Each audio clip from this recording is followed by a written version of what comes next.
প্রিয় মুক্তিকামী ছাত্র জনতা, আমরা দেখতে পাচ্ছি যে আমাদের এই অভ্যুত্থান এবং বিপ্লবের পরেই দেশে অরাজকতা নাশকতা করছে ফ্যাসিস্ট এবং তাদের দোসররা।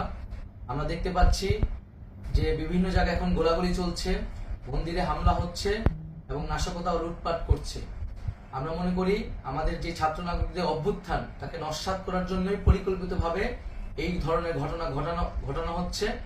আমরা মুক্তিকামী ছাত্র জনতাকে সজাগ এবং সতর্ক থাকতে আহ্বান জানাচ্ছি এবং আমাদের যে অন্তর্বর্তীকালীন সরকার, আমরা সেই সরকারের যে প্রস্তাবনা 24 ঘন্টার সময় নিয়েছিলাম, জরুরি পরিস্থিতি মোতাবেক আমরা এখনই তার একটি রূপরেখা ঘোষণা করছি।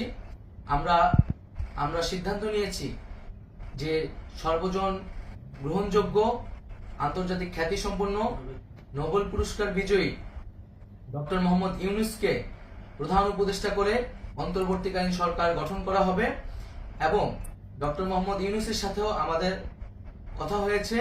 তিনি ছাত্র জনতার আহ্বানে বাংলাদেশকে রক্ষা করতে এই গুরু দায়িত্ব নিতে সম্মত হয়েছে। আমরা সকালের মধ্যেই আমরা এই সরকার গঠনের প্রক্রিয়া দেখতে চাই। রাষ্ট্রপতির কাছে আহ্বান থাকবে যে দ্রুত সময়ের মধ্যে ডক্টর মোহাম্মদ ইউনূসকে প্রধান উপদেষ্টা করে অন্তর্বর্তীকালীন সরকার গঠন করা হোক এবং এই অন্তর্বর্তীকালীন সরকারের বাকি সদস্যদের নামও আমরা সকালের মধ্যে ঘোষণা করব।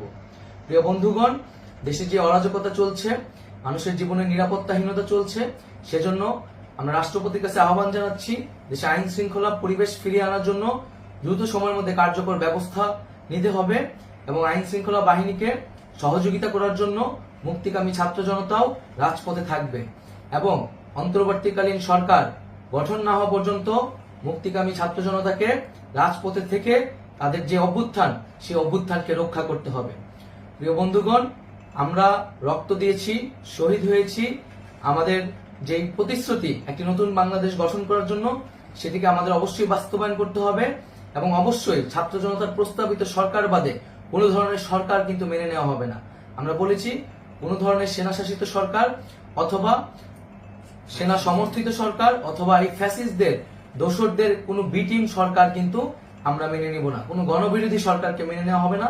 ছাত্র জনতার অভ্যুত্থানকারী যে প্রস্তাবিত সরকার, অন্তর্বর্তীকালীন সরকার, যেটা আমরা সিদ্ধান্ত উপনীত হয়েছি ডক্টর মোহাম্মদ ইউনূসকে প্রধান উপদেষ্টা করে এই সরকার গঠন করা হবে, সেই সরকারকেই বাস্তবায়ন করতে হবে অবিলম্বে। আগামীকাল সকাল থেকে সকলকে আহ্বান জানাচ্ছি রাজপথে থাকার জন্য এবং আমাদের যে সাম্প্রদায়িক সম্প্রীতি এবং রাষ্ট্রীয় সম্পদ রক্ষা কমিটির ঘোষণা হয়েছে বৈষম্যবিরোধী ছাত্র আন্দোলনের নেতৃত্বে, সকল পাড়ায় পাড়ায় এলাকায় এলাকায় সেই কমিটি পাহারায় থাকবে। আমাদের সংখ্যালঘু কমিউনিটিকে আমাদের রক্ষা করতে হবে, রাষ্ট্রীয় সম্পদ এবং এই দেশকে রক্ষা করতে হবে আমাদের।